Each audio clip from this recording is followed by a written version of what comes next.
Bom dia para quem é de bom dia, boa noite para quem é da boa noite, boa tarde se você acabou de receber mais uma notificação do YouTube, que está vindo assistir mais um Bate-Papo Mayhem. Eu sei que você já vem louco hoje, porque a gente já colocou egiptologia, quemetismo, deuses, Osíris, Isis, Tote. Hoje vai ser muito massa, porque a gente conseguiu um cara mega especialista no assunto, né? Então, antes da gente começar e chamar nosso convidado, te avisar que a gente está na segunda temporada do Bate-Papo Mayhem, e agora não sou só eu, né? Agora eu arrumei a gangue aqui, né? Então, diretamente de Belo Horizonte, Rodrigão, como é que você está?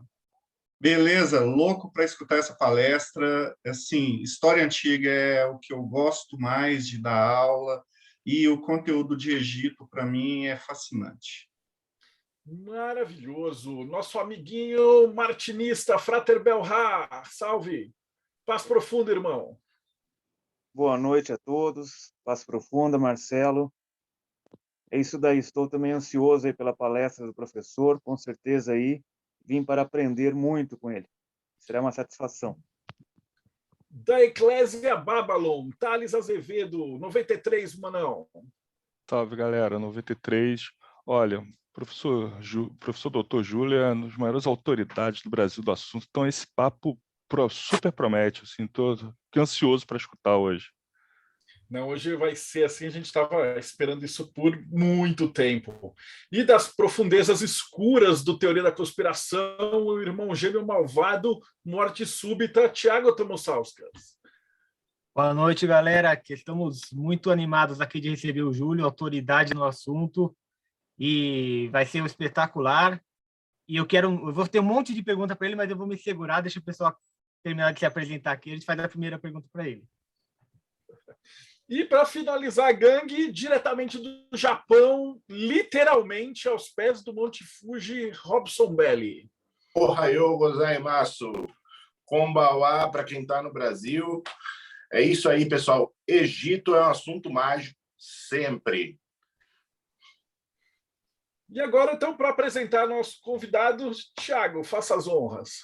Então, gente, estamos aqui hoje para conversar com o professor Júlio Gralha. Ele é professor de História Antiga e Egiptologia na Universidade Federal Fluminense, escritor, conferencista, editor da revista Mundo Antigo e coordenador do grupo, agora não sei se eu vou acertar o nome, Nemat Iler. Acertei? Legal. Então, ele está aqui para conversar com a gente. Depois vocês podem acessar aí nos comentários, vai ter os links de todos os sites do grupo, dos livros do professor. Mas vamos começar conhecendo a pessoa, né? Quem é o Júlio, o ser humano. Então, Júlio, conta para a gente como é que é a sua história, como é que a sua história de vida, como é que você saiu lá da sua infância e foi parar sendo essa autoridade no Egito Antigo, em quemetismo. Conta para a gente como é que você chegou até aqui. Bom, agradeço a todos aí, obrigado pelo convite aí do Thiago aí, do projeto, a todos que estão aí, tá? Um abraço, né? Bom, começou assim, eu em 1900 e lá em 1976, 75, né? Tinha lá meus 14, 15 anos, eu comecei a me interessar tanto pela cultura pré-colombiana quanto pela cultura egípcia, né? Inicialmente fui me ligando mais à cultura inicialmente pré-colombiana, depois passei para a cultura egípcia. E um dia, vendo um canal de TV aqui, né, na época era canal 13, aí tinha um programa sobre Despertar dos Magos, e aí apareceu a antiga e mística Ordem Rosa Crucis nesse programa, né? E eu falei, poxa, é isso que eu quero fazer. E aí, então, entrei para a MORC, né, em 1976. Eu tinha 15 anos, né? Era um dos poucos com essa idade de ter entrado na MORC. Foi um problema para a MORC na época, porque, né, as pessoas mais novas não entravam assim. Bom, fato. E estou lá até hoje, né? Na MORC, né? E fiz parte da Universidade José Cruá, brasileira, né? E hoje a URSI, na verdade, ela está se desenvolvendo dentro da antiga e mística Ordem Rosa Cruz. E também acabei entrando para o martinismo, né, lá nos Estados Unidos, né, quando não tinha no Brasil ainda, né, e depois acabei saindo, né. Então, minha trajetória começou um pouco primeiro dentro de um campo da tradição esotérica, o Egito esotérico, né. Eu segui uma vida paralela, né? Porque eu fiz engenharia, né? Trabalhei com sistema de computação robótica, mas numa época onde a robótica, né, era nos anos 80, né? Quer dizer, era um sonho, né? A gente, né, nem imaginava que poderia acontecer na atualidade. E quando eu tive a oportunidade, né, trabalhando numa empresa multinacional, eu comecei a fazer então um curso de história, fiz o curso de história, fiz mestrado, doutorado na área de história, né, voltado para a egiptologia. Então, eu fiz mestrado com Ciro Flamarion Cardoso, lá da UF, o doutorado com Pedro Paulo Funari, da Unicamp, né? E aí então, fui me especializando nessa área mais de Egito, né? Fui crescendo, vamos dizer assim, nessa área, né? E que me fez um pouco diferente.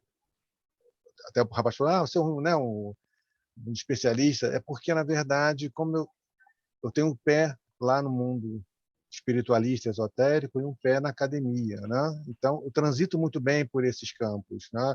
Dialogo muito bem com essas áreas. E por ser isso, eu me tornei um acadêmico, né, mais aberto, vamos dizer assim, aos novos paradigmas. O meu canal Antiguidade e Paradigmas tem essa linha, né? Esse ano a gente vai entrar com essas visões mais, abordagem mais, vamos dizer assim, moderna não, alternativas, mais ligada à academia. Ano passado a gente fez uma coisa mais acadêmica. Então, e a partir daí, né, contato com o pessoal em outros países e tal, publiquei um livro, na verdade tem outro para sair, mas fiz vários capítulos de vários livros, né? E me tornei conhecido nessa área, né? Então, tanto na televisão, né? Por essa capacidade, assim, não é que capacidade, vamos dizer assim, essa habilidade, né, de estar próximo do público, né? E isso, na verdade, em 2012 nós criamos um grupo de professores dessa forma, e esse grupo de professores, né, o que nós fazíamos? Nós dávamos suporte gratuitamente a todas as revistas de histórias que existiam, né, no mercado, revistas de banca. Então, Aventura na História, eu fui consultor por uns 10 anos, sei lá. Então, todas essas da Scala e outras, todas essas revistas a gente dava consultoria para eles gratuitamente, falando: gente, vocês estão falando algumas coisas que estão equivocadas, a gente pode ajudar, vocês querem? Aí eles disseram: sim, queremos. Não tem preço, assim, gratuitamente, é uma coisa pública, né? A gente está passando o que a gente aprendeu no doutorado, né? Quer dizer, o Estado pagou a gente, vamos devolver isso para a comunidade de alguma forma, né? Então, vários projetos que a gente, né, foi sendo feito, aí participava eu, o professor Pedro Paulo Funari, Carlan, outros professores conhecidos em universidade, né, que a professora Maria Regina Cândido, da UERJ, na época, né, que foram professores que foram se aproximando do público, né? Essa foi a minha trajetória. Então, eu acabei ficando mais conhecido, dos egiptólogos, mais conhecido por conta disso, por essa abertura, né? Por exemplo, né, maçonaria, eu sou maçom, né, também, né, entrei para a maçonaria no final dos anos 80, 89, né, e assim, se um espaço cultural me chamasse, eu ia lá, se uma sociedade secreta, uma ordem, uma prática, né, eu ia e conversava com ele. Então, isso foi me tornando mais, dando mais publicidade nesse sentido, né? Ser uma pessoa mais pública no sentido de estar aberto, né, a todos, né? Então, essa seria a minha trajetória. Eu estou aí com alguns projetos, né? Nós estamos escrevendo tem alguns livros que devem sair esse ano ainda, e projetos junto aí, né, a essas redes de streaming, né? Tipo Netflix e tal, né? Tem alguns projetos, infelizmente não posso falar deles, né? Mas assim, tem esses projetos que estão aí em caminho, né? Que muitos professores acadêmicos não fazem, né? Porque assim, para essa aproximação, entendeu? Então essa é a minha trajetória. Ô, Tiago, só antes de você perguntar, eu ia te pedir uma coisa, Júlio. Como é que é essa abordagem? Você está mergulhado nesses dois mundos, né? Que é a Amor, que é extremamente mística, e a academia é extremamente cética e fechada e tal, né? Então, como é dar essas palestras e navegar entre esses dois mares? É porque assim, a primeira percepção que a gente tem é que essas duas coisas são mutuamente excludentes, né? Mas aí na verdade, tem um egiptólogo, né, o Hornell, né, que eu sigo muito, ele é um suíço, né, já está aposentado, mas eu vejo que elas são complementares. Então, na verdade, é tentar como fazer essas coisas se complementarem. O que vem acontecendo é que dentro da academia foram aparecendo referenciais teóricos, né, como referenciais teóricos dos usos do passado, egiptomania, egiptosofia, em que eu podia trazer esses elementos para dentro do campo da história com uma base acadêmica e com uma metodologia de análise acadêmica. Então, as pessoas podiam até não gostar de mim, mas não podiam bater em mim porque eu estava usando, né? A melhor maneira de você enfrentar a academia é usando as próprias armas da academia. Eu falo para o pessoal que é alternativo. Não adianta ficar falando de autores alternativos e tal, que não vai para a academia. Você tem que usar, né, o que a academia, os referenciais dela. Então, você usa os referenciais dela, ela aceita o seu argumento, a sua hipótese, começa a, né? Então foi isso que um grupo de professores também, eu faço parte desse, né, que a gente foi trazendo esses elementos. Assim, isso na história, né? Porque na ciência da religião isso também apareceu, que é uma outra área, né, que se desenvolveu muito bem. A ciência da religião saiu só daquela visão mais cristã e passou a ser mais os trabalhos de mestrado, doutorado, mais holísticos, né? Então, estão abordando outras culturas. Então, na ciência da religião, isso é mais fácil de trabalhar. Na história, isso é mais complicado. Acho que o curso de história é o pior deles para se trabalhar esses elementos. A arqueologia é mais tranquila, a antropologia. Então, por isso que a gente consegue transitar desses dois, né? Desses dois pontos com poucos conflitos. Né? Não quer dizer que eu tenha problema. Né? Algumas portas na academia foram fechadas para mim por conta disso. Mas eu assim, estou pagando o preço que eu sei que eu estou pagando, né? Afinal de contas, não são eles que pagam o meu salário. Então, na verdade, eu consigo fazer isso dentro de um campo da pesquisa. Então, e o conceito de uso do passado foi que mais ajudou a gente, né? Que é justamente como é que a modernidade, o século, né? O século 17, 18, 19, 18 e a contemporaneidade, século 19, 20 e 21, se apropriam do mundo antigo, né? Para dar sentido a várias questões. Então, essa questão dos alienígenas do passado, as sociedades secretas que vão beber nessa fonte. Né? Por exemplo, a primeira tese que se tem notícia na história sobre ocultismo é da Unicamp, que é a universidade de vanguarda. Né? A primeira tese foi em 2000, se não me engano, 2010 ou 2012, que trabalhava, era uma tese sobre ocultismo, dentro da história. Isso aí é uma coisa assim, sui generis, você não vai encontrar, percebe? Mas é aquilo que eu digo para você, né? Não é qualquer lugar que você vai conseguir fazer isso. Tá? Tem lugares que são mais conservadores, tal, mas eu vejo uma coisa complementar. Hoje nós temos muitos pesquisadores na universidade que eles têm uma visão mais aberta e menos preocupada com as reverberações daquela pesquisa que é uma coisa pioneira. Todo mundo que é pioneiro não tem jeito, ou é odiado ou é amado.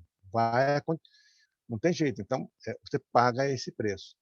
Hoje, por incrível que pareça, quem está mais avançado no campo da história é a própria ufologia. Nós temos aí dissertações, teses de mestrado em história em universidades públicas reconhecidas. Né? A primeira tese de dissertação de mestrado é da Unesp, de 1999.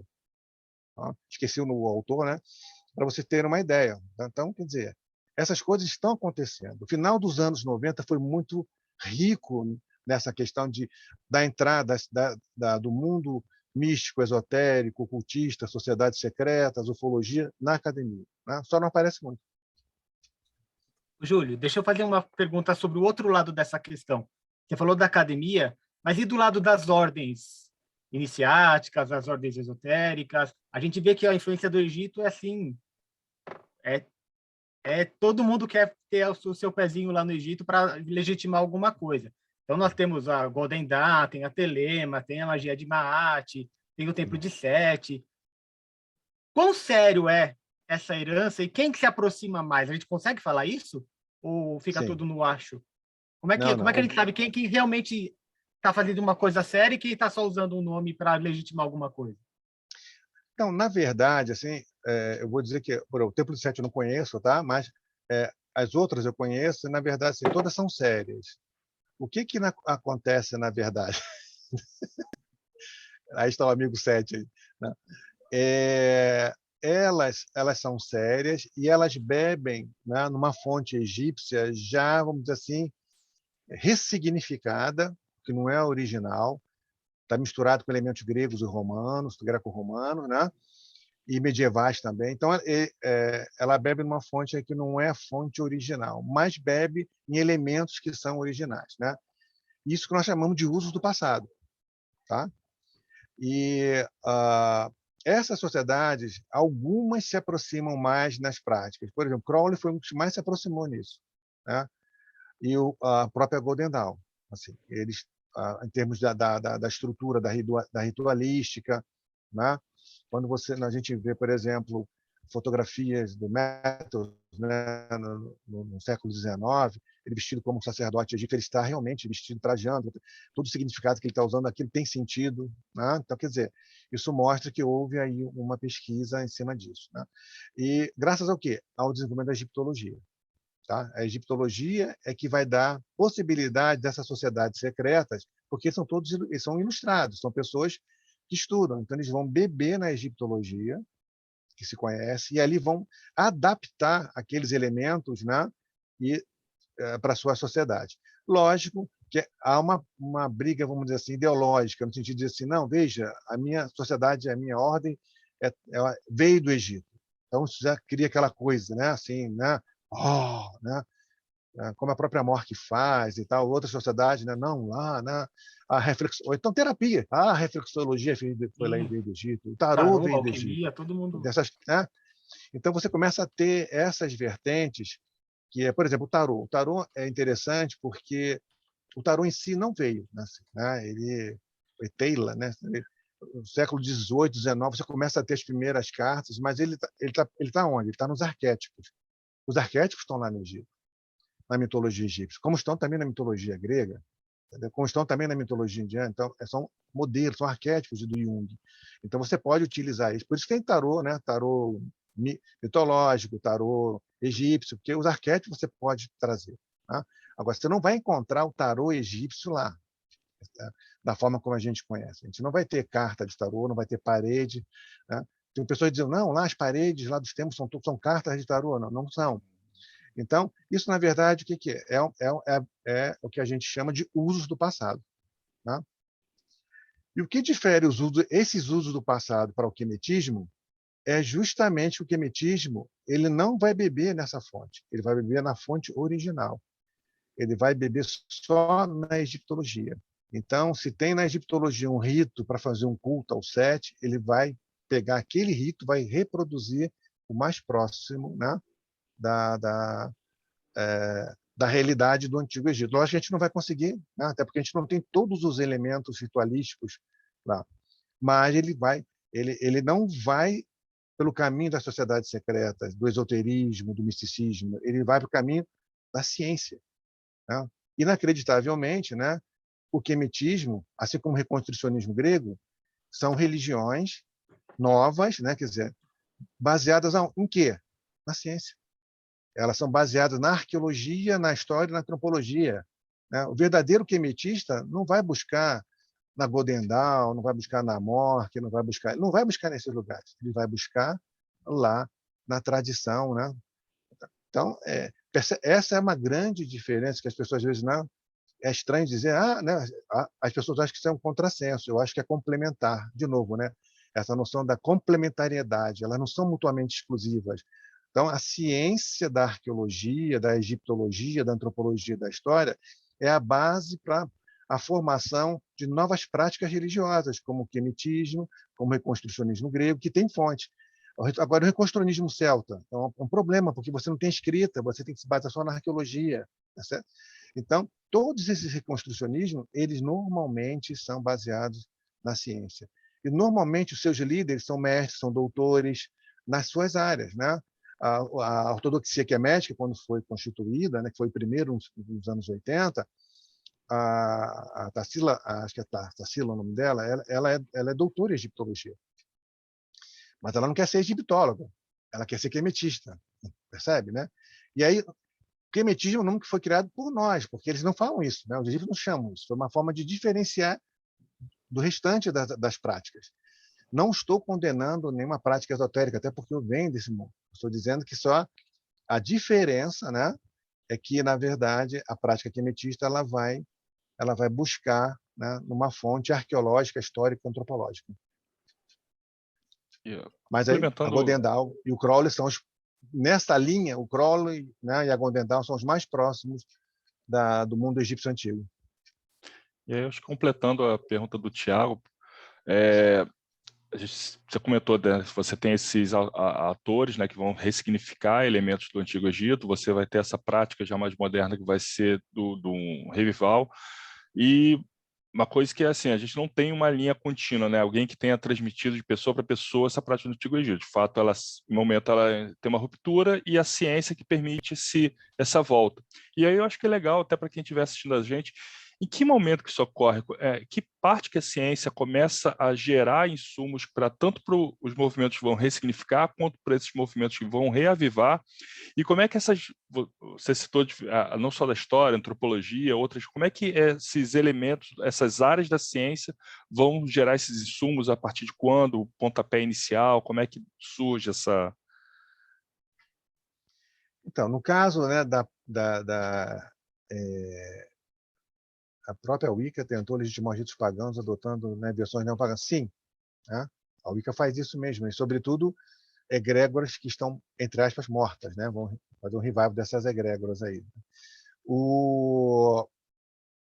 Veja, isso acontece, por incrível que pareça, desde o início, quando você começa a ter pesquisadores, sobretudo no século XIX, não que tivessem antes. Nós vamos ter uma série de visitantes ao Egito no século XVII, né? 16, 17, 18, mas eles não têm um caráter, eles estão muito mais próximos de um caráter espiritualista, místico, né, do que um pesquisador, né? Você não tem uma arqueologia ali, né? Eles vão tentar entender aquilo por um caminho mais místico do que da própria tônica da ciência, né? Mas o que acontece no século XIX é que, com essa revolução científica que começa no século XVII, com Descartes, né? Mas ela cresce no século XVIII, se estrutura bem no século XIX, a egiptologia ela vai aparecer como uma ciência, né? E aí você não tem formação para egiptólogo. Então, as pessoas que são linguistas, que são filósofos, né, que são aventureiros mesmo, eles vão se organizar nisso. E quando começa ela a se estruturar, né, esses grupos, esses pesquisadores, eles já vão tratar o quê? Do cotidiano e das práticas religiosas. Então, vai haver um grande interesse, sem ser um interesse de praticar aquilo, de conhecer as práticas religiosas egípcias antigas. É lógico que muitos desses egiptólogos, lógico, a gente não vai encontrar isso, mas eles são ligados a grupos, né, sociedades secretas, então eles vão adotar isso secretamente. É tão secreto que você não vai ouvir falar isso, não tem registro disso, né? Como hoje, tem muito egiptólogo que trabalha com isso e não fala, você não vê, né? Eu conheço alguns são americanos, alguns são ingleses e tal, e você sente na conversa que ele tem um pezinho lá, mas ele não vai dizer. Eu sou o único que talvez diga assim, não, eu piso lá. Mas eles não falam isso, que pisam do outro lado, né? Então, assim, isso vai acontecer sempre. O que vai acontecer em paralelo? Em paralelo a isso, os estudiosos, né, que têm essa visão mágico-religiosa, vão ver nisso uma fonte de conhecimento que eles não tinham antes, né? Eles tinham uma tradição que era passada para eles. Eles tinham, mas não algo que assim, olha, está aqui, ó, eu tenho aqui as 15 cenas aqui do templo X que mostra como é que é feito um culto ao deus Ra.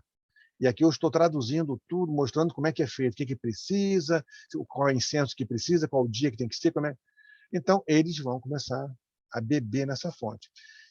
Isso, antigamente, não era nem chamado de quemetismo. Eram pessoas que faziam o quê? Faziam as práticas egípcias antigas, né? Isso não estava organizado. Então, no século XIX tinha isso, sim, né? Mas não era uma coisa assim organizada, né? Isso só vai se estruturar no século XX, quando, na verdade, cria-se a ortodoxia quemética, que já existia isso e vai ser institucionalizado. Aí aparece, nos anos 80, essa noção de quemetismo. Mas existiam as práticas, né? como existiam as práticas ao culto grego, né? Só que, é o que eu falo, esses arqueólogos egiptólogos, por mais que eles fizessem parte disso, né, ou adotassem isso, né, eles não vão, né, colocar, não vão dizer que adotam isso. Na academia não vão falar isso, né? Eu, nas minhas aulas, por exemplo, o professor Ciro Flammarion, né, é ateu, mas ele é um ateu que conhecia profundamente a religião egípcia, né? Mas ele era ateu. Se você lê, se você lê um trabalho do professor Ciro, um dos livros dele sobre religião egípcia e tal, você vê que, nossa, esse professor, ele tem essa ligação? Não tem. Ele era ateu, mas ele tinha uma capacidade de separação muito grande nesse aspecto, né? E aí, quando me perguntam assim, professor, o senhor fala sobre a deusa Arte, o culto, a deusa assim, você faz isso em casa? Aí eu digo, sim, eu faço em casa, né? Antigamente eu não dizia, né? Mas hoje, quando me perguntam, não, eu faço sim. Lá em casa tem um santuário para a deusa Ator, que é o que eu gosto mais. Você quer média? Ator, você quer média. E faço as oferendas e tal. Eu queria ter um curso sobre calendários, né? na Hotmart, né? Calendários do Egito Antigo, justamente para mostrar o mais academicamente possível quais eram as datas que hoje, né? Porque esses calendários egípcios são muito loucos, assim. São calendário solar misturado com o lunar, com o movimento da estrela Sírios, e tem a precessão, então é uma confusão nesse negócio, né? E é exatamente esse, né? O calendário de festivais do Antigo Egito. E aí ali eu mostro 3 possibilidades de calendário, e o calendário mais próximo que a gente usa, né?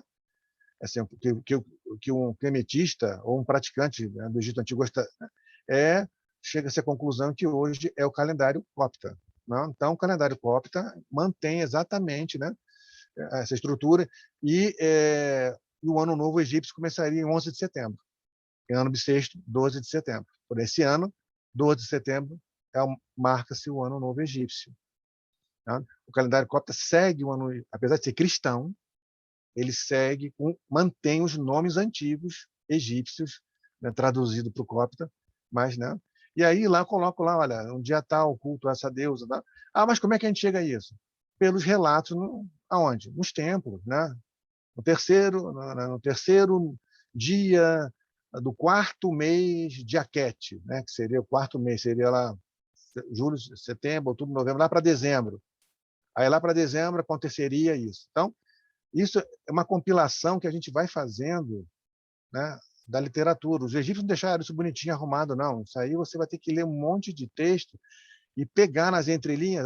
No dia tal, tal, tal, foi feito, era o culto a deusa Arthur na cidade de Tebas. Opa, então já sei que em Tebas se comemorava nesse dia. Então isso é uma coisa que tem, né, alguns egiptólogos estão fazendo esse levantamento, tá? Então, quer dizer, com isso fica mais fácil a prática, né? Então, como eu vi que havia muita deturpação do calendário, aí eu achei por bem produzir esse curso, né? Para ajudar os quemetistas e os praticantes do Egito Antigo. Júlio, a sua palestra é tão boa que você responde as perguntas antes que a gente faça, né? Porque eu ia te perguntar sobre a parte acadêmica, como é que é, porque quando eu fiz a faculdade, eu tive um professor que era Rosa Cruz, Cuia de Marribas, e, assim, tive uma certa proximidade, mas não segui muito esse caminho naquela época. Mas você já respondeu todas as perguntas nesse sentido. Aí vem a pergunta, o que é quemetismo? Você também já respondeu, falando assim da origem do quemetismo, que sempre teve as práticas, que agora que está se organizando e está embasando cientificamente as práticas religiosas. A pergunta que eu vou fazer é a seguinte, eu posso estar errado, mas não havia uma religião egípcia. Havia várias religiões egípcias e cada cidade tinha seus mitos. Como é que o quemetista segue isso? Eu vou seguir Tebas, o que está seguindo? Eu vou seguir Mênfis, eu vou seguir essa teogonia. Como é que é isso nessa organização hoje? Então, não só no Egito, mas, né, no mundo grego, romano também, mas a gente fala religião romana, religião grega, religião egípcia para ficar mais didático, Mas o fato são práticas religiosas egípcias, gregas e romanas, porque você tem uma variação muito grande por região, né? Como bem que você colocou. Então, algumas cidades elas vão ter, por exemplo, nós temos aí a cidade do lado norte, Mênfis, né? Que ela, cujo deus, vamos dizer assim, padroeiro, né? É o deus Ptah, né? Tem lá um mito de criação baseado em Ptah. Se você vai um pouquinho mais ao sul, né? Ainda mesmo ali no norte, em Heliópolis, que hoje é um bairro do Cairo, Heliópolis hoje, né? É um bairro até um bairro rico, né? Do Cairo. Você tem lá o culto a Ra. Se você desce mais um pouco, tem a cidade de Hermópolis, né? Que são nomes gregos, né? Quer dizer, a cidade de Mênfis é Menéfer, em egípcio, né? A cidade de Heliópolis é Iunu, em egípcio. A cidade de Hermópolis é Quemenu, que é a cidade dos 8, né? Porque a ideia, né, do mito de criação é sempre em 9 números, né? Começa com 1, mais estende para 8, para mais 8, né? Então, esses mitos de criação são todos baseados no número 9, né? Esses grandes mitos. Então, Tebas vai ter também seu mito e mais a cidade Úrsula em Elefantina. Esses são os 5 mitos principais, né? Mas todos eles assim, eles têm é o que veio para a gente, que chegou até nós, né? Mais estruturado, tá? Mas todos esses mitos assim, são os mitos de origem, chama de mitos primordiais. Você tem os mitos morais, né? Que são aqueles mitos que passam conhecimento, que passam assim, como a conduta de um bom homem, da mulher, do rei, de um governante, né? Então você tem esses mitos, o mito né? As pessoas falam mito de Osíris, né? O certo é mito de Ísis e Osíris, né? O próprio Plutarco, quando transcreve, escreve mito de Ísis e Osíris. No século XIX, essa visão mais misógina e machista vai colocar, mais machista do que misógina, vamos dizer assim, vai colocar o mito de Osíris. Mas é um mito, só aspas aqui, né? Que começa com Osíris morrendo, depois é só Ísis o tempo todo, e no finalzinho, Osíris revivendo, né? Depois, né? A Ísis vai ter o filho dele, vai ter o Horus, e ele morre de novo. Então, quer dizer, ele não faz nada no mito, né? Quem faz tudo é a própria Ísis. Então, Plutarco muito bem colocou Ísis e Osíris, né? E nós, século XIX, não, mito de Osíris. Então, tem essas características. Então, esses mitos, você vai ter muito disso. A questão, isso não é como, na verdade, essas religiões, elas não têm um livro canônico, não tem uma Bíblia a ser seguida, tá? Não tem uma única prática, isso fica à escolha do devoto. Então, na verdade, dar um exemplo.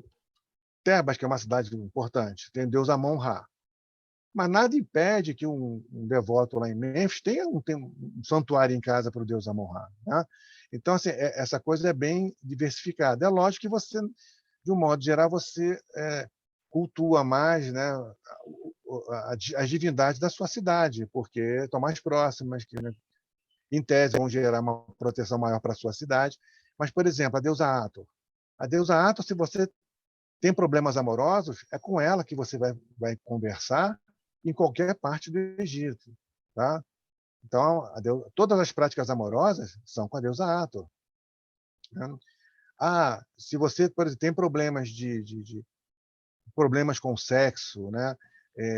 Dificuldade de sexo, ou se você quer ter mais potência sexual feminina e masculina, é a deusa Hathor.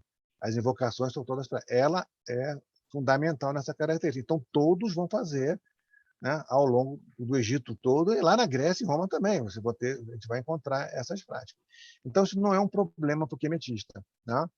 Ele vai, na verdade, ele vai cultuar aquela divindade que tem uma ligação mais forte. Entretanto, quando ele precisa de alguma coisa mais específica, ele vai consultar aquela divindade específica, né? Vai fazer um culto, uma oferenda para aquela divindade específica. Mesmo completando porque antes o pessoal que de está aqui no Thiago. Brasil. Desculpa, Edu.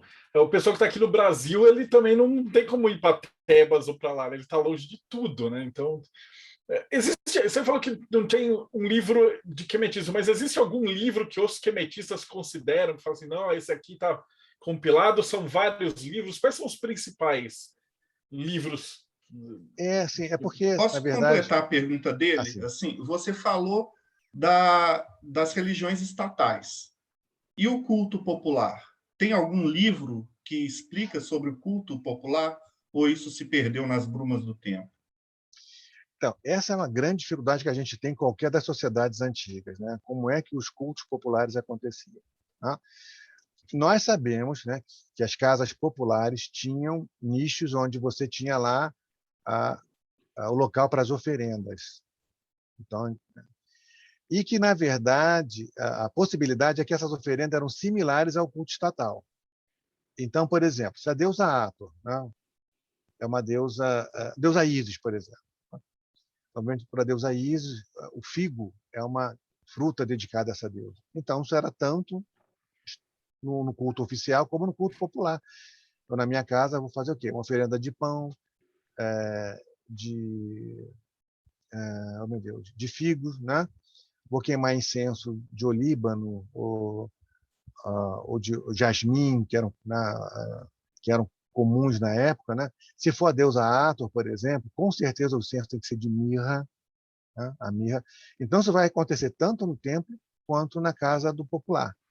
Só que a gente não tem o registro popular, mas sabe que isso até acontecia porque por certas inferências, né? Que ele, lógico, é uma coisa muito menor. Ele vai ter uma estatuazinha da divindade pequena, né? Ele vai ter lá um local para colocar cerveja, vinho. Vinho ele não vai ter acesso, né? Então, cerveja ou água, né? Vai queimar um incenso, vai ter pão, vai ter... com certeza não tem nenhuma carne, né? Essa coisa não podemos esquecer que o Egito está na África. Então, esses cultos, né? Essas oferendas, assim, elas... a carne só estatalmente, né? Se você na casa dessas pessoas, você não vai ter isso. Eles vão oferendar frutas, né? Pão, coisas desses, né? E vão fazer as invocações que são ensinadas. Tudo indica nas festas existiam dramatizações, né? Porque o teatro grego, ele é grego, mas ele não é o primeiro teatro do mundo, né? As outras sociedades produziam dramatizações, não como os gregos, mas produziam dramatizações, ensinavam peças. Isso a gente hoje atesta um pouco isso com a chamada contenda de Horus e Sete, que ao ler você vê que, na verdade, é como se fosse uma peça de teatro. É uma encenação, uma dramatização, né? Então, essas dramatizações provavelmente aconteciam nas festas. E existiam sacerdotes mais próximos ao público que faziam essas dramatizações, que conversavam.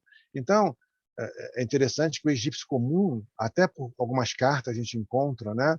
Ele conhecia da magia, ele sabia fazer certas práticas mágicas. Ele não precisava ir lá no sacerdote, tá? Então, ele tinha essa condição de fazer o próprio culto e fazer umas magias básicas. Se ele quisesse uma coisa mais pesada, aí ele ia lá para um sacerdote, né? Tá, pagava para ter, né? Como é que a gente sabe isso? A cidade de Deir el-Medina era uma vila de trabalhadores que deixou muito material em pedaços de cerâmica e de calcário. Cartas, né? Tipo assim, aquele filme Central do Brasil, né? Que a moça vai escrevendo as cartas, né? Porque os egípcios, muitos deles não sabiam ler, mas tinham pessoas que escreviam e levavam de um lugar ao outro e liam para as pessoas, né? Então, isso a gente tem acesso. Então, tem assim, olha, fulano não consegue mais transar com a fulaninha, né? Assim, o pênis não fica mais ereto, é nesse nível mesmo, né? Isso é magia da ciclana. Então a gente opa, tem uma indicação aqui da fofoca e ao mesmo tempo do quê? Que a prática mágica era uma coisa ali comum entre, né? Ah, o cabelo da fulaninha está caindo. Ah, é magia da ciclana. Percebe? Então nessas coisas a gente vai começando a perceber que essa magia está muito mais popular do que a gente imaginava. Eu gastava dinheiro nisso, porque é um tablete, né? Você tinha que pagar o cara, porque não era barato fazer essa fofoca, né? Não, olha, eu vou dizer para você que até era barato, porque isso aí era resto de construção, sabe? Era tipo assim, tá lá no lixo, porque o papiro é caro. Então aquilo ele pegava lá nas pedreiras, né, ou nas construções, tá? Aquilo não era material assim, né, não é de despejo, que a gente fala, de demolição. E aí você vai escrever. Então, ele catava aquelas coisas, alguém escrevia para ele. Aí ele pagava o cara que escrevia. né? De alguma forma ele fazia o pagamento lá. Né? E Então, tem assim, então, o culto. livros? Olha, o único. Tem um livro, eu agora não vou lembrar o nome aqui, mas tem um livro de uma pesquisadora, que é o único livro, gente, eu não vou lembrar, posso até passar para vocês, né? É, que ela faz o estudo do Egito, do culto popular no Egito Antigo. E aí ela vai encontrar boas informações sobre o culto popular do faraó Amenhotep I. Ele se tornou um deus, né? Todos eles se tornam um deus, mas ele deve ter sido um faraó em vida que fez alguma coisa de bom para a comunidade, para a população, porque eles tinham capelas exclusivas para ele, havia um culto popular, um grupo sacerdotal mais popular para ele, e ela faz uma análise. Mas é muito difícil, porque o que acontece? O material não chega, porque é material mais perecível, né? Se vai usar um papiro, é o de pior qualidade.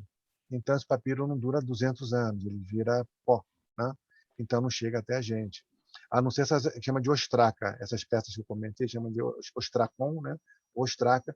Como elas são de calcário, elas chegam até nós. Mas a estrutura do culto não. Isso é uma pena, né? Porque a gente não tem, mas a gente tem as inferências desse culto. Okay? O mesmo acontece com o mundo grego também. Júlio, você comentou aí para a gente dos mitos morais, e eu entendi disso que o quemetismo não se preocupa só em recuperar os rituais e as crenças do Egito Antigo, mas também alguns valores. Você pode falar um pouquinho sobre quais são esses valores, se eles são parecidos com os que as outras épocas tiveram, ou se são muito diferentes? E uma outra pergunta, para já encaixar duas numa só, é se você poderia falar um pouquinho sobre o Akhenaton, porque é uma figura bastante controversa. Não sei, dizem que ele influenciou os judeus, que ele foi o primeiro monoteísta. O que a gente realmente sabe sobre ele? Então, com relação aos valores, né, isso aí vai variar. Né? Por exemplo, a ortodoxia, que é médica, ele coloca 5, se não me engano, 5, eu não vou lembrar agora, mas 5 práticas modernas baseadas nesses valores. Né? Mas se a gente for se basear em valores do Egito Antigo, nós temos que nos basear de primeiro, né, nas chamadas 42 confissões negativas do Livro dos Mortos, que o morto faz, né, diante da balança, né, onde está o seu coração, que é a consciência. Né, o coração para o egípcio é a consciência, é lá que você tem toda a sua mente. A mente do egípcio não está em outro lugar, na cabeça, não. A mente do egípcio, que a gente chamaria de mente, e da consciência, do ser e tal, o ser interior está no coração. Chama de Abi, esse é o coração. Né? Então, ele pesa isso com a pluma de Maat, que é o quê? Maat é a verdade, a justiça, é o equilíbrio. Né? E ele faz, diante de um tribunal de 42 juízes, ele vai recitar as 42 confissões negativas, né? Que são aquelas: olha, eu não deixei de dar água a quem tem sede, eu não adulterei as medidas, eu não cometi adultério, entendeu? Eu não cobicei o trabalho, a casa do outro, eu não matei, entendeu? Eu não roubei. Então, esses seriam os primeiros valores, né, morais que a gente tem, que a gente poderia, básicos. Né?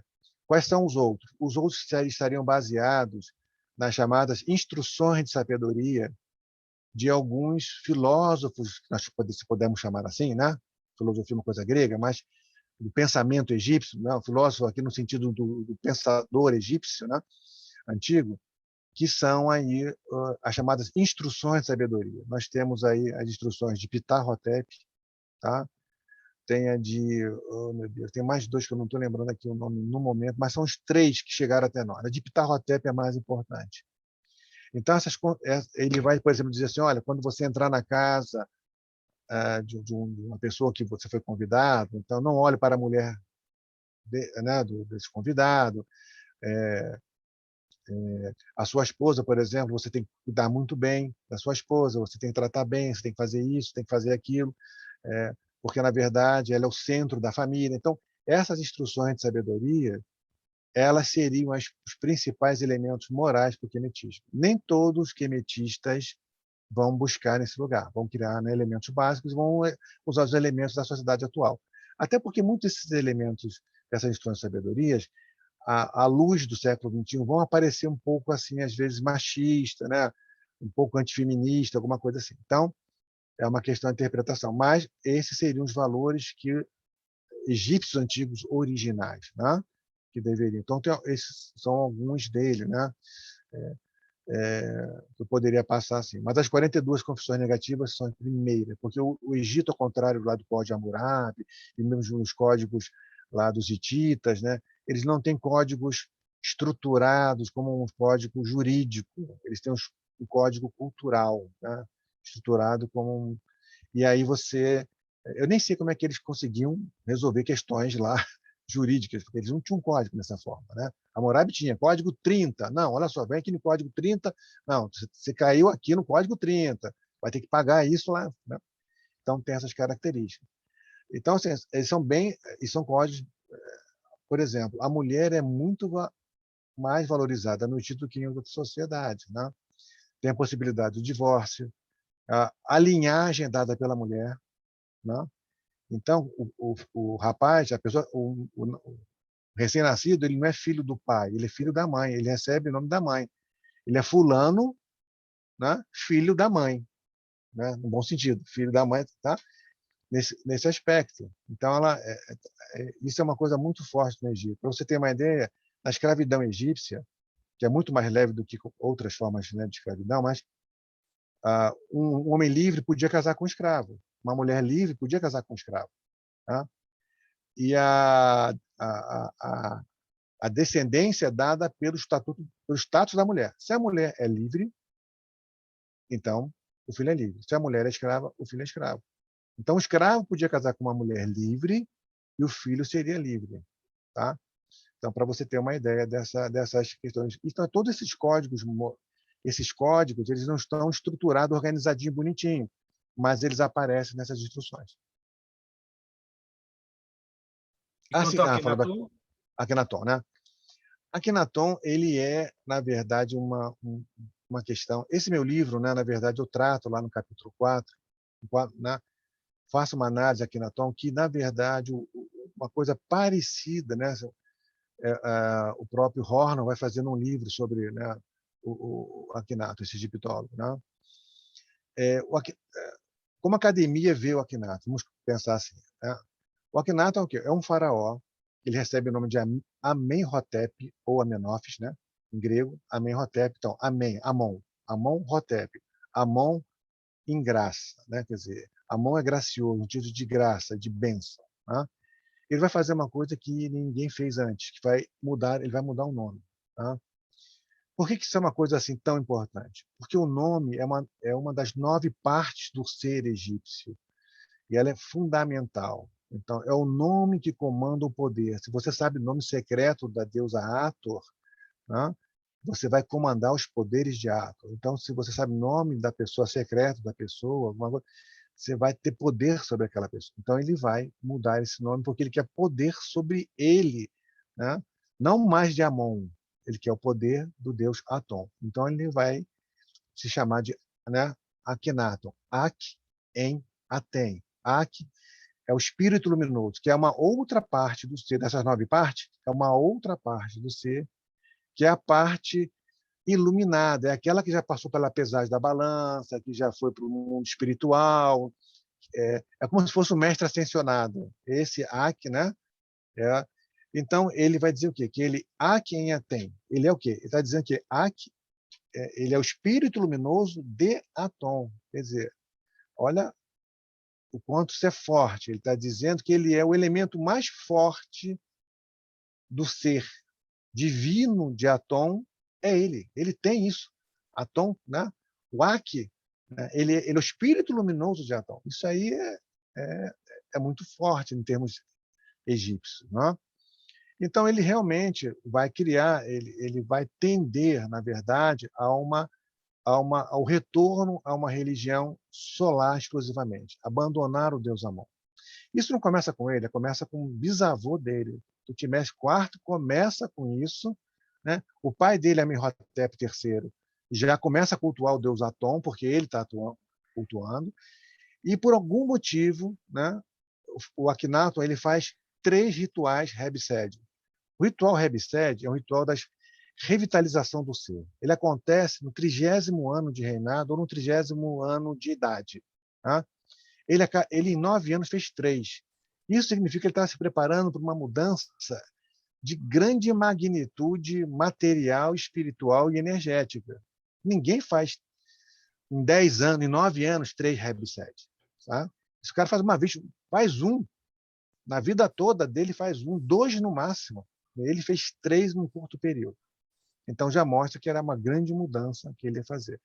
Então, essa mudança, ele vai se fazer o monoteísmo, eu tenho uma visão um pouco diferente disso. Né? Os egiptólogos do século XIX viram nisso um monoteísmo porque ele vai dizer assim, olha, Deus único sem semelhante. Olha, Deus único sem semelhante é o monoteísmo. Né?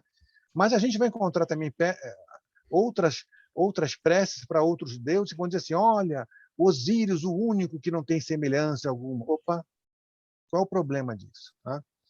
O problema é que a gente não entende a religião egípcia. A religião egípcia ela é enoteísta, né? Ou seja, ela tem diversos deuses únicos. Isso é uma referencial do Max Muller, que ele vai trabalhar a Índia e vai trazer isso para o Egito. Né? Então, imaginem como é que a coisa no Egito acontecia. Eu vou fazer um culto para Deus Ra. Naquele momento do culto, ele é único. Quando eu abro os olhos, ele não é mais único. Terminei o culto, ele não é mais único. Então, é uma coisa que é muito confusa para nós ocidentais, que estamos muito trabalhando entre polaridade, positivo e negativo, né? Quer dizer, ou é único, né? Ou é politeísmo ou monoteísmo. Não, ali você tem elementos, de novo, aquela visão complementar. Né? Você tem o monoteísmo instantâneo e um politeísmo amplo, né? Ao mesmo tempo. É um e muitos ao mesmo tempo. Isso é uma confusão na cabeça para você trabalhar isso com o Ocidente. Então, mas Akhenaton aparece como sendo, então, o monoteísta. Né? Hoje a gente entende ele como monolatria. Por quê? Porque ele realmente baniu todos os deuses e botou o deus Atom como deus. Entretanto, os textos mostram que Akhenaton e Nefertiti eram deuses na Terra. O Akhenaton, o Atom, na verdade, era um deus andrógeno. Né? O masculino e o feminino estão nele. Ao contrário, na mitologia antiga egípcia, você tinha uma separação. Né? Você tinha um deus, uma deusa e um terceiro ponto. O triângulo é de cabeça para baixo. Agora você tem um deus, Atom, e um triângulo, onde você tem aqui nas pontas Akhenaton e Nefertiti. Tá? Então, por quê? É o Deus, é uma noção, é uma sacada interessante. Veja, Deus não tem sexo. Não é Deus. Ele é uma emanação que, quando chega na Terra, se abre masculino e feminino. Isso é uma visão interessante. Uma outra coisa que as pessoas, muitos egiptólogos não veem isso, está até no meu livro também, né? É quando o Atom é o único Deus que tem um nome em cartucho, como fosse um rei. Só que em um dos nomes está assim, né? Ra-Harakti, aquele no seu nome de Shu, que é o seu nome iluminado, né? Que veio através do Atom. Peraí, como? O Ra que veio através do Atom? Mas o Deus não é Atom? Mas por que tem um Deus Ra solar também que vem através do Atom? Que é o Ra-Harakti é o Ra dos 12 horizontes. Então, mas Ra que veio através, na luz que veio através do Atom, né? Então, Akhenaton mostra um princípio, né, que é sofisticadíssimo para a época. Não é Atom que é o Deus, mas o que vem na luz, nos raios de Atom. Então, o que vem quando o Sol, né, o Atom me toca, a luz do Sol me toca, esse não é o Deus do Akhenaton, mas o que vem através daquela luz, que é totalmente abstrato. Isso era uma concepção, se você pensar, para aquela época, não era uma concepção fácil de se pensar. Ah, não, os sacerdotes sabiam disso? Não sei se sabiam. Tá? Ah, não, politeísmo era para o povo e monoteísmo era para o sacerdócio. Negativo. Isso aí, esse conto esotérico não funciona. Tá? A gente estuda, vê que isso não funciona. Eles tinham a noção. Mas a prática, né? A prática religiosa de Akhenaton era muito era um mito muito simples, abstrato, né, para um Egito que não é nada abstrato e não é nada simples. Então, essa religião ela não vai aguentar muito tempo. Tá?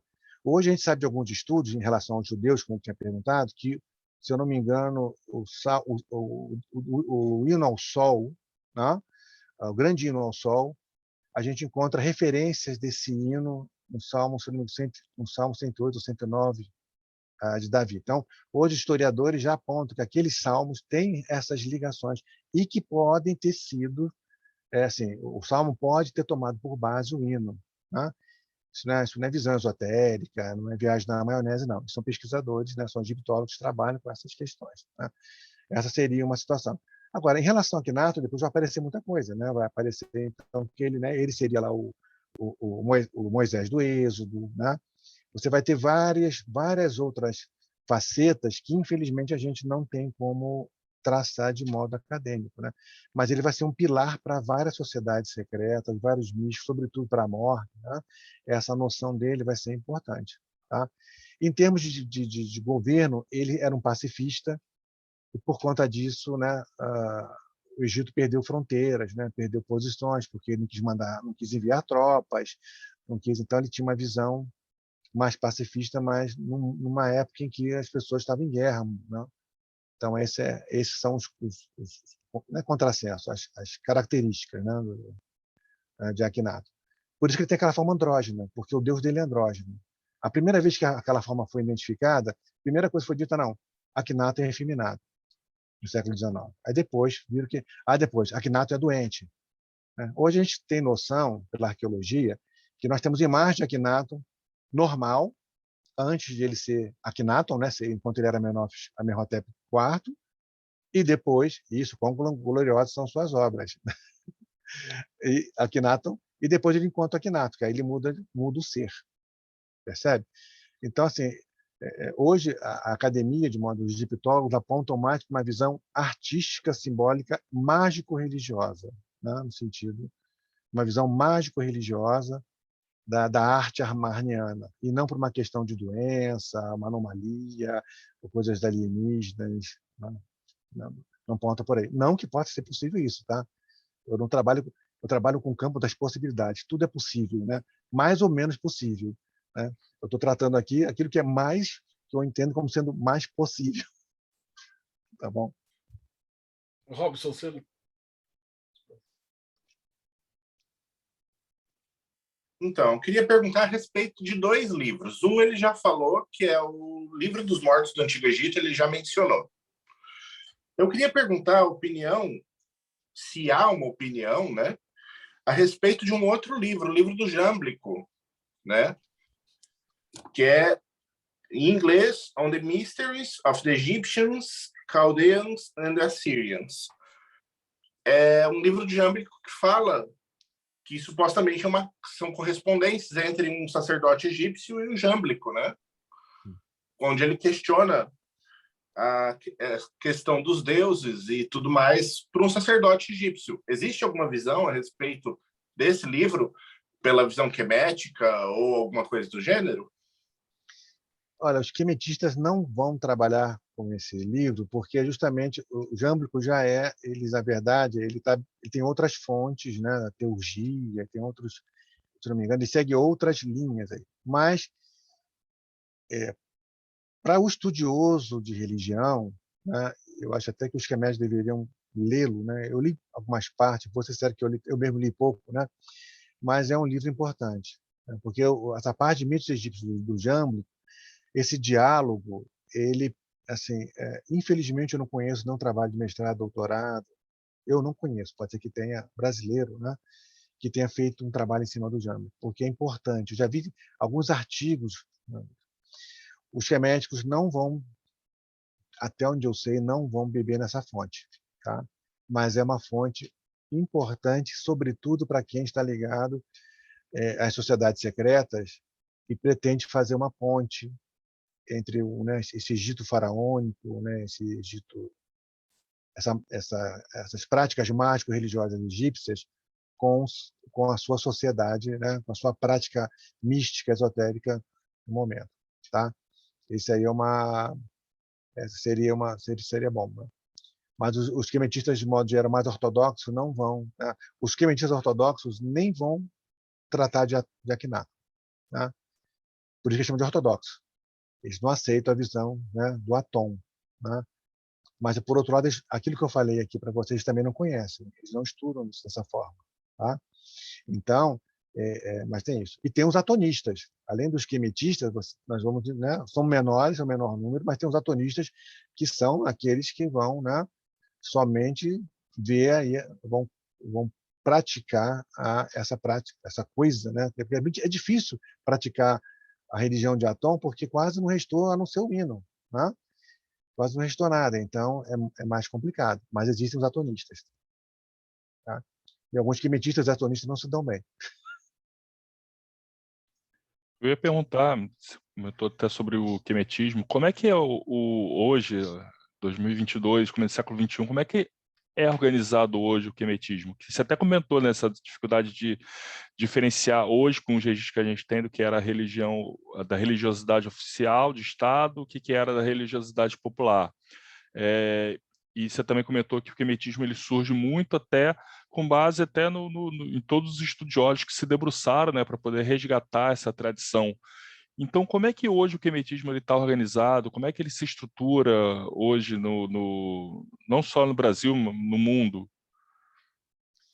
Então, isso é outra coisa. Como a religião egípcia, ela é uma religião, quer dizer, vamos voltar lá atrás, né? Como é que um devoto fazia a sua prática, né? Ele tinha a sua prática em casa, nos festivais, né? Ele não podia entrar nos templos, ele podia ter as capelas e tal. Ele podia chegar no templo, na parte interna do templo, em algumas das primeiras grandes salas, não podia adentrar o templo, né, profundamente. Alguns escolhidos, né, do faraó, sacerdotes, é que podiam fazer isso. O Ramsés II, que vai popularizar isso um pouco mais, vai abrir algumas áreas em que as pessoas podiam entrar e fazer os cultos aos deuses dentro de uma área, a primeira grande área do templo, que é a área a entrada, vamos dizer assim, né? Então, assim, na verdade, o devoto ele é meio que solitário nessa coisa, no sentido de que ele faz seus cultos em casa, faz suas práticas em casa, tem muitos festivais no Egito, participa dos festivais, tem contato com sacerdotes que estão mais ligados à população, que estão ligados ao templo e mais ligados à população, né? Então, isso, na verdade, não tem uma organização central. Como é visto hoje isso? A mesma coisa, você não tem uma organização central, né? Qualquer um pode criar um grupo quemético, né? Para ser quemetista, basta fazer o quê? Basta estudar a egiptologia, pegar, né? Tomar os cultos egípcios, né? Tomar aquelas práticas todas e reproduzir isso, né? E nessa reprodução, é lógico que você vai aí passa ter um outro campo que aí você vai constituir uma egrégora da maneira como você está fazendo isso, né? E a maneira que você se conecta com essa egrégora, né? Ela vai te aceitar ou não te aceitar, né? Normalmente aceita, né? E você vai sentir essa conexão com essa energia, essa energia da divindade, né? Da divindade das práticas egípcias. Então, respondendo assim a sua parte da sua questão, né? Não há uma organização, claramente. Você tem quemetistas italianos que têm um jeito, a ortodoxia quemética, que é a primeira que se transformou numa sociedade secreta, porque você tem que se inscrever e passa por uma série de rituais e tal, quer dizer, né? Acaba fugindo um pouco do que é o quemetismo, né? Mas você tem, por exemplo, grupos africanos, né, da África negra, vamos dizer assim, né, que associam isso aos cultos aos orixás, né? Então, na verdade, dão uma outra roupagem ao quemetismo. Por mais que o Egito seja na África, a prática egípcia ela é diferente da prática das outras culturas, né, da Nigéria, né, outro que seria o Congo, hoje são diferentes. Algumas coisas têm coisas similares. A questão das oferendas é muito próxima em todas elas, mas algumas outras práticas são diferentes. Então, elas vão se organizando de forma sem uma instituição por trás, não tem uma regra, não tem uma norma, né? Eu, se quiser, posso, né, monto e digo, ó, todo domingo aqui criei uma igreja quemética, todo domingo vamos tratar disso aqui, desses cultos e tal. Se eu estiver seguindo as práticas antigas, isso é uma forma de quenetismo, ok? E para quem, até para quem estiver escutando a gente, assim, que dica que você daria, por exemplo, a pessoa gostou, quer saber mais, mas ela quer pegar um livro para ler, qual dica que se daria para a pessoa assim, que quer diferenciar o que é um livro que vai tratar de práticas tradicionais de um livro que vai tratar de interpretações pessoais? Que eu acho que até de tudo que isso que a gente falou, assim, tiveram muitas ressignificações, né, do Egito Antigo. Acho que foi até o Berroa que citou aqui no chat, por exemplo, do Mênfis Misraim, mas não é que lá no Antigo Egito tinha um venerável mestre na loja, mas então a pessoa não podia pegar falando, não, isso que eu estou seguindo do Antigo Egito. Então, qual a dica que você daria para a pessoa saber diferenciar aí sem juízo de valor, mas assim, do que seria mais tradicional, historicamente comprovável, daquilo que é uma reinterpretação, uma ressignificação moderna do tema? Realmente é uma pergunta difícil até de responder para assim, que passar para as pessoas, né? De modo geral, assim, tudo aquilo que é produzido pela egiptologia, ele tem uma neutralidade. Não estou dizendo que a egiptologia é neutra, tá? Mas tem uma neutralidade nesse aspecto, porque vai passar o quê? Os cultos. Então, por exemplo, existem livros, né, que tem lá hinos e preces do Antigo Egito, uma compilação feita, eu conheço só em francês, acho que tem uma em espanhol. Então, 2 egiptólogos fizeram aquela compilação, né? E então você tem as preces lá originais, ok? Então isso seria o original. Tá? Se você pega um livro, por exemplo, aquele livro da, meu Deus, a Madrade traduziu esse livro como Deuses e Deuses do Egito, é de uma autora americana, né? É um livro bom, é um livro bom. Ela, na verdade, ela não é egiptóloga, mas ela faz um trabalho muito bom, mas coloca essas ressignificações. Então, ela já é um livro que você tem que olhar com uma visão de ressignificação, mas é um livro muito bom. É Elis, o nome dela, esqueci o nome dessa autora, gente. Mas é Deuses e Deusas do Egito Antigo, né? Um livro foi lançado pela Madrage, né? Então, ele é bem interessante. Ela usa o calendário, né? O calendário mais clássico, né? Começando o ano em julho, né? Sem as modificações que foram feitas do calendário juliano e gregoriano, que é o que copta. O copta é com essas modificações. Isso que ela usa não é com essas modificações. Então dá uma defasagem de 2 meses, mais ou menos, né? Por conta disso. Mas ela tem um trabalho muito bom. Então esse seria um livro mais não acadêmico, mas interessante de se trabalhar, né?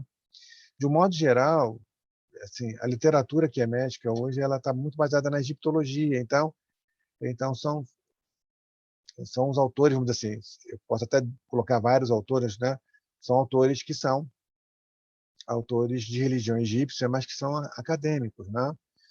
O Richard Wilkinson, por exemplo. Aqui no Brasil, o Ciro Flammarion Cardoso, ele tem um livro que não está mais editado, mas é fácil de encontrar na internet, que é Deuses, Múmias e Zigurate, né? Nesse livro, ele fala da religião egípcia e da religião na Mesopotâmia, né? Então, são os primeiros caminhos aí dentro dessa visão. E você tem uma literatura que é uma literatura mais esotérica, né? Que você vai perceber que é uma literatura esotérica, né? Então ela vem por meio da tradição, né? Não vem por um caminho da egiptologia. Você vê a referência bibliográfica, você não tem nada, não tem egiptólogo nenhum. Então, quando tem seu egiptólogo lá do século XIX, lá do início, mostra que não tem, né? Que não avançou. Então, não é fácil. Eu posso até enviar para vocês uma lista de textos em português, de livros em português, em inglês, né? Em espanhol, que infelizmente, né, nosso idioma tem essa fragilidade, né? Mas, por exemplo, uma coisa que o devoto pode fazer, né, ou aquele interessado que queira conhecer aí mais essa visão quemética ou das práticas religiosas, ele entra no Google, né, e escreve lá a palavra, vamos supor assim, quemetismo, né? Aí bota quemetismo, academia.edu, espaço PDF. O academia.edu é um repositório livre de artigos, né, de todas as áreas que você possa imaginar, né, de todos os campos. Você tem pesquisadores independentes, pesquisadores da universidade, são artigos, são livros, está tudo lá. É um Facebook de pesquisadores acadêmicos, né? São mais de 80 milhões de textos lá, alguma coisa assim. Então, lá você vai encontrar, com certeza, uma série de autores, né, em espanhol, né, poucos em português, que vão trabalhar isso. E você vai conseguir saber quem é ele. Se ele, por exemplo, é um doutor, um pesquisador, se é um egiptólogo, ou se ele, na verdade, é um místico esotérico, vai aparecer porque ele tem que se identificar lá, né? Então, é uma forma de você fazer essa comparação. Veja que eu não estou, a minha visão aqui, não estou dizendo que o esotérico é pior do que né, do que o acadêmico, não é isso.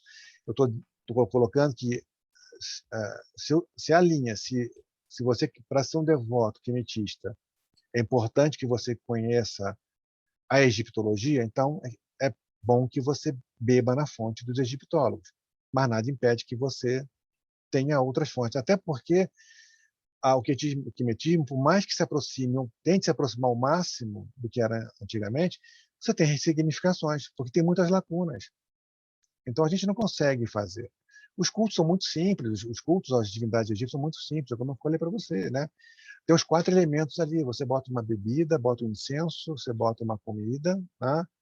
Então você tem os elementos, se você pensar bem, os 4 elementos estão ali, né? E você tem a sua invocação, que é o testemunho, a sua invocação, em cima, como sendo o 5º elemento. Os egípcios não vão trabalhar com isso, mas eles têm isso lá. Você consegue ver esses elementos, né, da natureza nas oferendas. E o que é importante para ele, no momento que você faz essa invocação, que pode ser uma invocação antiga, mas pode ser uma invocação do seu coração, né? E por isso que é bom estudar egiptologia, porque você vai falar palavras que são, né? Você não vai achar, né? Quando você for fazer uma invocação de novo a deusa Hathor, você vai dizer, ó Hathor, né? A deusa dos homens e das mulheres, a senhora dourada do céu, aquela, né, que pode me trazer a pessoa amada, me trazer felicidade, alegria, prosperidade, aquela que pode transmutar os meus caminhos, né?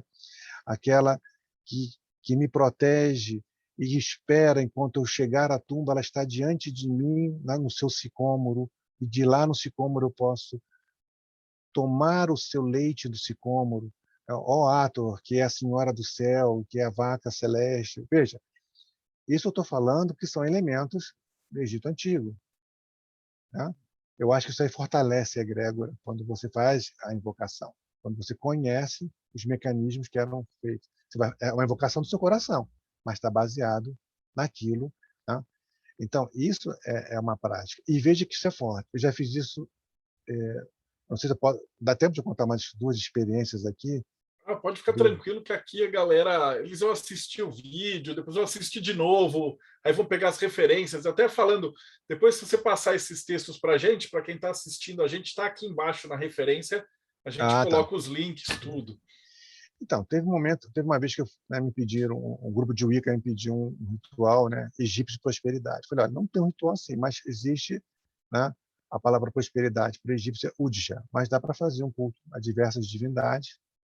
E eu fiz aqui o que eu fiz. Eu tomei vários textos, né, de cultos em língua egípcia, né? Preparei todo o ambiente conforme manda lá o figurino, tal, com os incensos, com a imagem, que é importante a imagem, é um exemplo de conexão, tal.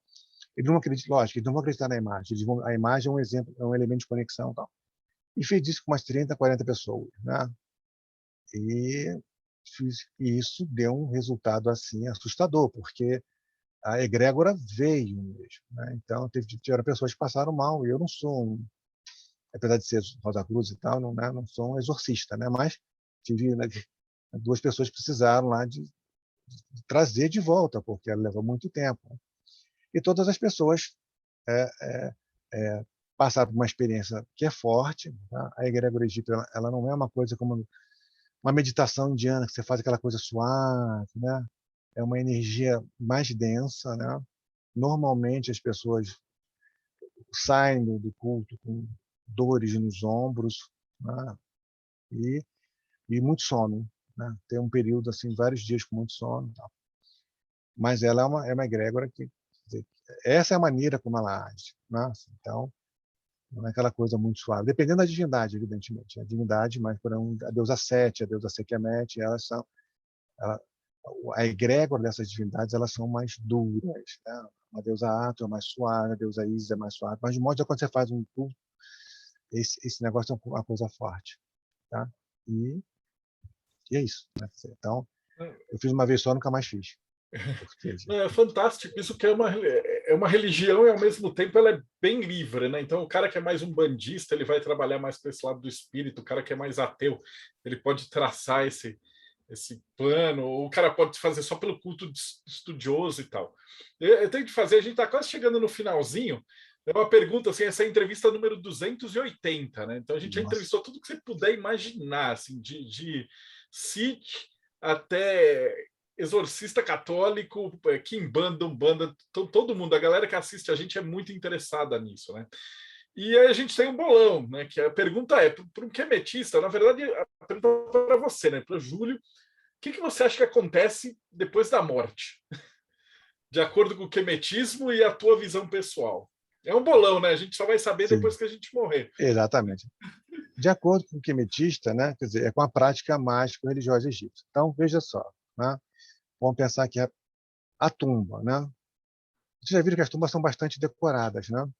A gente vê as tumbas egípcias decoradas, tumbas de pessoas particulares e as tumbas de faraós. Mas vamos pensar as tumbas das pessoas comuns.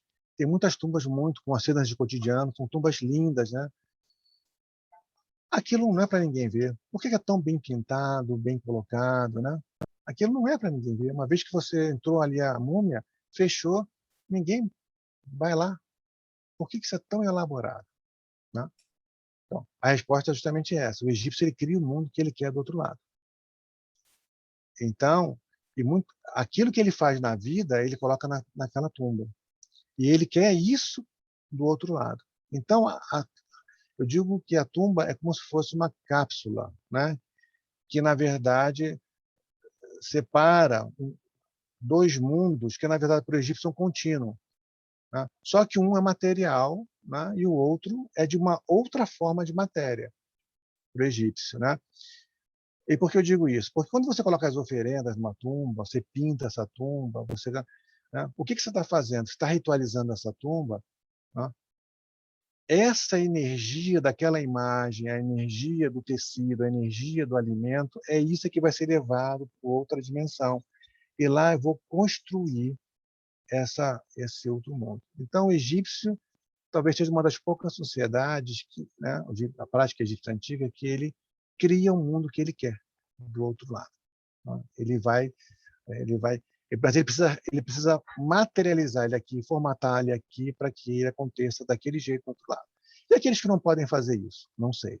Tá? Aqueles que não podem fazer isso, deve ter um mundo padrão lá, né, para eles, porque a gente não sabe dizer que são os mais populares, o mais simples, o pobre. Né? O pobre não faz tumba, ele vai ser enterrado num cemitério comum. E aí, como é que vai ser? Né?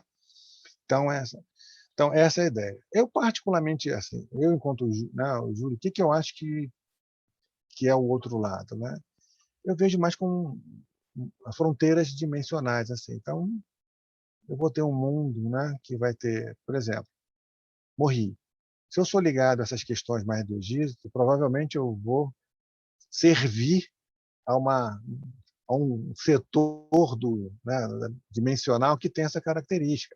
Se eu sou um bandista, eu vou mais para esse setor. Se eu sou um católico, né? É como se estivessem várias fronteiras dimensionais. Eu penso mais ou menos nesse aspecto, né? Mas não sei, né?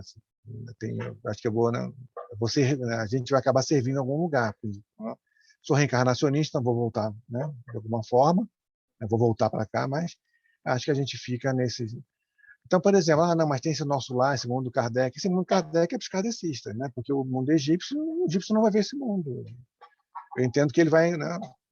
O muçulmano não vai ver um mundo espiritual kardecista, né? Vai ver o mundo espiritual muçulmano.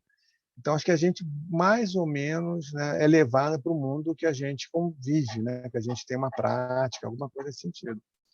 Que não é muito distante do que o egípcio pensa, só que o egípcio ele vai dizer, não, mas eu quero assim, tá? Eu quero desse jeito. Tá? E aí tem um filme oh, meu Deus, esqueci de novo o autor, peraí, o ator. Ele até cometeu suicídio, aqui ele fez O Homem Bicentenário, o Robin Williams, né? Ele tem um filme que eu não lembro, mas assim, ele morre, né? E ele é ligado à pintura, então o mundo dele é todo parece uma pintura. É Amor Além da Vida. Amor Além da Vida, né? Esse é um Ele é filme baseado num livro de um cara que era ocultista. Então, Olha, então, esse filme ele tem uma pegada, esse livro, que se aproxima um pouco do que o egípcio pensa, porque ele cria um pouco, né? Ele meio que aparece para ele o mundo mais próximo assim das coisas relativas a ele, né? Esse seria um exemplo, né? Ô, Júlio, eu só tenho que te agradecer. Está faltando agora a pergunta mais importante, que é assim, como é que a gente te acha? E eu quero saber como é que eu faço para fazer esse curso, né? E o pessoal também, e tudo que você falar também, como a gente grava um podcast, então me fala o que é, e para quem está aí assistindo, a gente deixa os links aqui embaixo para o pessoal acompanhar. Como é que a gente te acha? Então, pelo e-mail, né? É o escritaantiga3@gmail.com. É isso. Tenho pelo Instagram, né? Júlio Gralha Egito. Tá? Que mais? Lá no meu canal lá com Antiguidades e Paradigmas, né? Lá no YouTube, tem lá os e-mails, tem lá também o Instagram. E basicamente por esses contatos aí. Mais tarde eu estou pegando um celular só para botar o WhatsApp, né? Deixar um zap específico para isso, mas ainda não fiz isso. Né? Mas aí, por esses caminhos, é fácil de me encontrar. Okay? Maravilhoso. Eu vou aí pegar o pessoal para se despedir. Então, vamos de trás para frente. Então, Robson, suas considerações finais do Japão. Bom, palestra fantástica, é incrível conhecer o conhecimento, parabéns. Vou buscar um pouco mais sobre o quemetismo, porque me interessou a forma prática da religião egípcia. Eu não imaginei que os egípcios fossem um povo tão prático, como você descreveu. Eu tinha uma visão muito mais mística e esotérica da questão. Meus parabéns, realmente é algo fantástico esse universo que você apresentou para nós hoje. Deixa eu só fazer um comentário. Pode? Posso fazer um comentário que eu esqueci? Na verdade, eu faço parte de um projeto que é o Quemetismo Brasil. Né? Então, nós temos um site, tem lá... O projeto ele está um pouco devagar, né? Mas assim, a gente vai dar um gás mais... A gente começou com gás, aí a pandemia veio, a gente deu uma enfraquecida, e agora a gente vai retomar. Tá? Então, é Quemetismo Brasil. Tem um site, o quemetismobrasil.com.br, tem no Facebook o grupo lá, Quemetismo Brasil. Tá?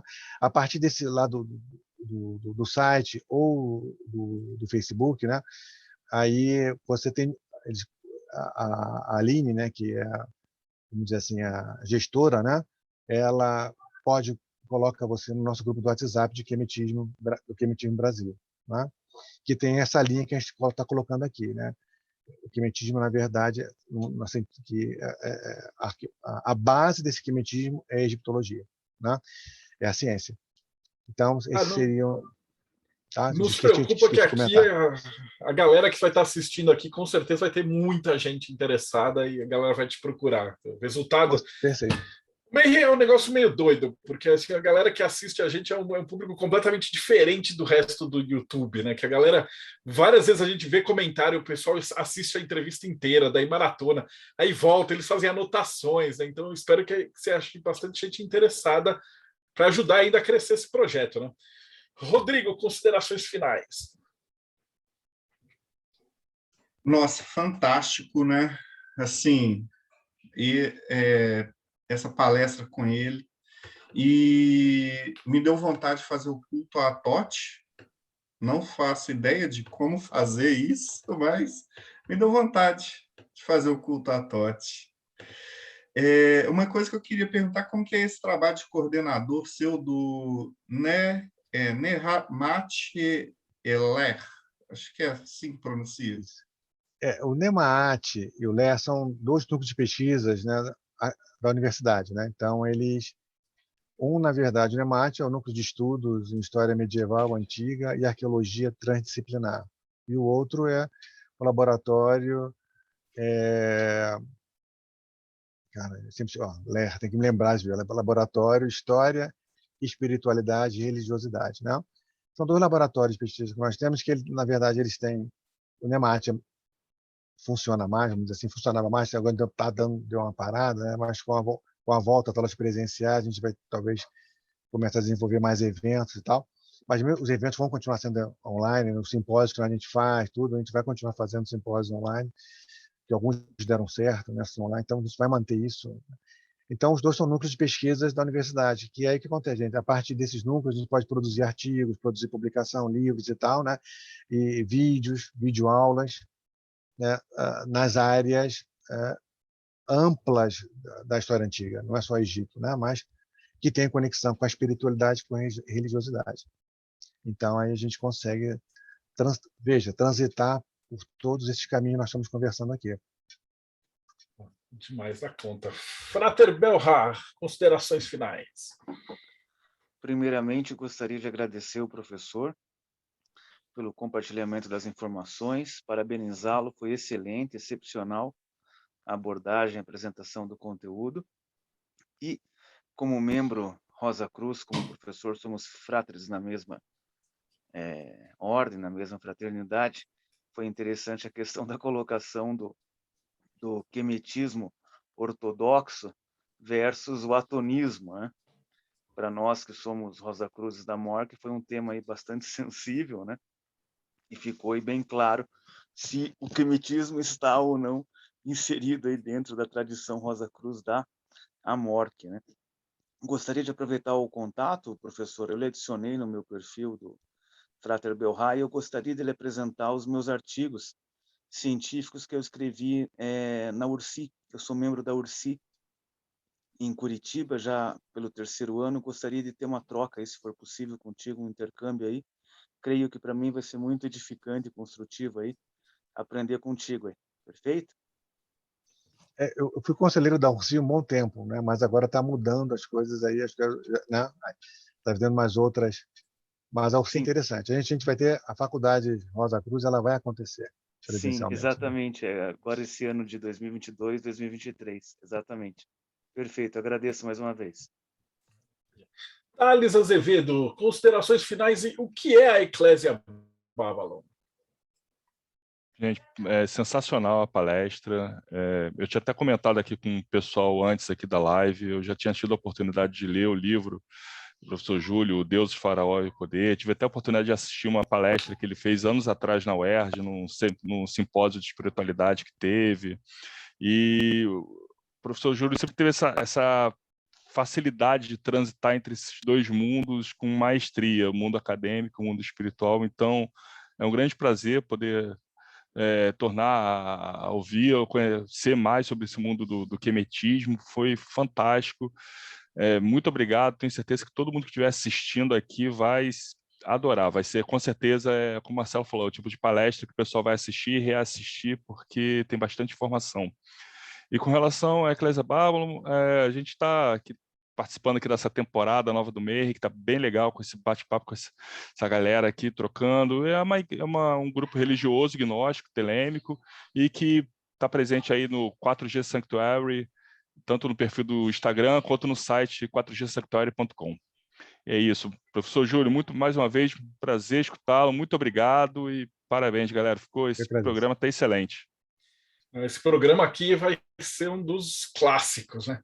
E para finalizar, Morte Súbita, o irmão gêmeo malvado do Teoria da Conspiração, como é que a gente acha vocês? Então, quem quiser o conhecimento científico certinho de como era no Egito, acesse o quemetismo.com.br. Mas quem quer só usar o passado, vai no mortesubita.net e procura sobre o Egito, que lá vai ter um monte de opções diferentes, de gente falando um monte de coisa. Júlio, queria te agradecer pelo seu conhecimento imenso, e não só isso, mas também pela receptividade com que você acolheu o nosso pedido. É muito gratificante quando um gigante olha para baixo assim e fala com os pequeninos, a gente fica muito feliz mesmo. Muito obrigado pelo seu tempo e pelo seu saber. E o Projeto Mayhem, o que é isso? O Projeto Mayhem é essa junção desse pessoal maluco, né? Então, assistindo essas palestras, eu fico apaixonado porque a gente começou, do mesmo jeito que vocês têm essa paixão pelo Egito, a gente começou por essa paixão pela espiritualidade, né? Então, como a gente pode ver hoje, esse episódio é 280. Se você for olhar lá no canal, isso porque a gente começou, a gente fazia um simpósio físico e tal, teve várias edições. E aí, com a pandemia, falaram assim, por que vocês não começam a entrevistar os palestrantes, né? E aí você pode ver, a gente não é youtuber, o negócio aqui é muito nas coxas, a gente é super amador nessa parada, né? Então não tem estúdio, não tem nada. A gente é curioso dos temas, né? E o Projeto Mayhem ele surgiu justamente para isso, porque a gente começou a ter um servidor do Vimeo, aí tinha uns gastos com isso. A gente está fazendo a revista Hermetismo, né? Que é uma revista que surgiu como, né? Muita gente que pesquisa disso daí, que a gente entrevista, eles publicam artigos e às vezes eles publicam textos também nos blogs, né? Tanto no Eclésia quanto no Morte Súbita, no Enoquiano do Robson, em outros sites, e aí às vezes ficava ruim, porque eles falavam assim, pô, como é que a gente referencia isso, né? E o cara falava, blogspot.com.net, né? E academicamente falando, isso aí não era nada. Então a gente juntou uma grana, a gente tem um ISBN, a gente tem uma publicação trimestral, então a gente espera, pega os melhores textos de cada 3 meses, né? A galera junta esse material e a gente publica, né? E aí, ó, o Rodrigo... Fala um pouquinho para a câmera te filmar, Rodrigo. Só mostrar não ajuda muito. Essa aqui é a revista que... Eu estou tentando achar a última que eu recebi, mas está no meio da bagunça aqui. Os artigos estão aqui, com as referências e tudo mais. E aí fica referenciado bonitinho, com ISBN, com tudo certinho. Então, para o pessoal que se interessa, é muito legal. E a gente tem grupo de discussão e tem a possibilidade de assistir ao vivo essas entrevistas e uma série de coisas, né? Então, para achar a gente é projetomayhem.com.br ou catarse.me/T de tatu, D de dados, C de cobra. Júlio, meu irmão, a gente é irmão de maçonaria também, eu esqueci de falar, eu te agradeço de coração, foi uma palestra sensacional, espero que você volte aí para a gente falar de outros projetos. Então, muito agradecido às suas considerações finais. Bom, eu que agradeço, porque, né, na verdade, é aquela coisa que eu falo para os meus alunos, né, e não é somente isso, né, quer dizer, essa coisa de primeiro que a gente tem que parar um pouco essa visão preconceituosa, né, quer dizer, tentar abrir um lado. Há um preconceito de uma série de místicos esotéricos em relação à academia e da academia em relação aos místicos esotéricos. Isso aí eu acho que tem que... de novo, é uma lei da complementariedade. As coisas são complementares. É preciso ver isso como uma visão complementar, um complementando o outro. Lógico que em alguns momentos vão ter divergências, né? Mas vão ter situações que vão estar caminhando lado a lado.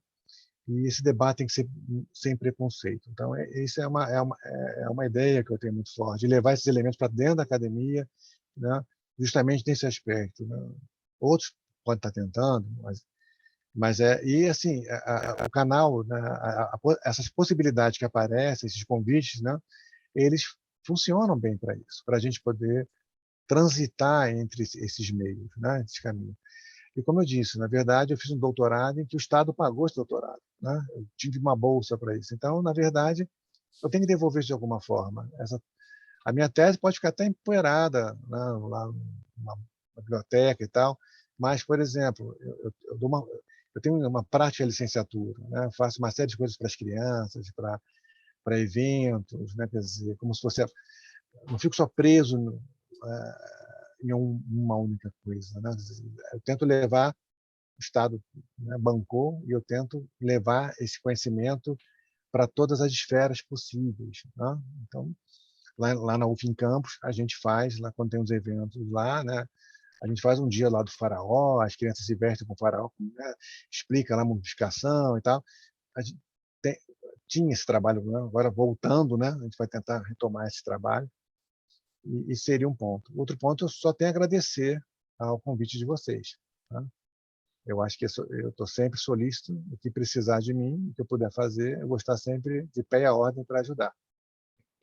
Maravilhoso. E vocês que assistiram também, que acompanharam a gente, né? Então, não deixa, dá uma olhada no canal, eu vou colocar os links aí, o Thiago me lembra, antes eu esqueci os links, mas agora eu estou com o Thiago e o Robson, eles me cobram e mandam as listas. A gente ficou faltando o Ulisses, né? Que ele está de férias, né? Mandou um vídeo para a gente lá do Panamá, está na piscina, cara é chique e tal. Mas estamos aqui e você que acompanha a gente, se você acabou de chegar, né, acompanhou essa palestra maravilhosa, dá uma olhada no canal que tem 280, eu não estou brincando, são 280 entrevistas de mais ou menos 2 horas cada uma falando com caras desse calibre. Então esse canal é foda, não é porque a gente que faz não, é porque é legal. Então segue o canal, dá um like e a gente se vê aí no próximo Bate-Papo Mayhem.